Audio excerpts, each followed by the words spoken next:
अस्सलाम वालेकुम। हवेली ड्रामे जी दोस्तों अज तक अपडेट ॾींदा हलूं। हवेली ड्रामो बंद थी चुको आहे। तमाम जल्द हवेली ड्रामे जो किस्सा बकाया बंद थी वेंदियूं ऐं हवेली ड्रामे जी शूटिंग रुकजी चुकी आहे। छा इहो सच आहे या अफ़वाह हली रही आहे, इन जे बारे में अॼु अपडेट ॾींदासीं। इन के ज़ाहिर कंदासीं वाकई इहो कूड़ आहे सच आहे छा आहे। जिथे किथे इहा ॻाल्हि हली रही आहे त हवेली ड्रामो बंद थियण वारो आहे। न दोस्तों, तव्हांखे मां ॿुधाईंदो हलां हवेली ड्रामो बंद कोन थींदो।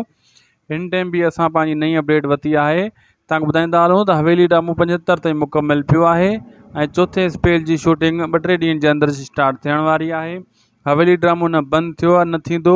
हा, अॻिते हली थियो आरज़ी तौर थियो त थी सघे थो 2-3 ॾींहंनि जे लाइ, लेकिन कुझु बि न आहे। इहो कूड़ियूं अफ़वाहूं आहिनि। लेकिन ड्रामो जेको आहे हवेली बहितरीनु बणिजी चुको आहे। इन में सुठो मोड़ अची चुको आहे। गौरी वारो, साले वारो, हीर वारो, इहो जेको चकर थियो आहे शुमैला वारो, हाणे ड्रामो माण्हू दिलचस्पी सां ऐं घणो ॾिसनि था। हिन टाइम पहिरें नंबर ते अची वियो आहे सिंधी मीडिया में जेको हवेली ड्रामो।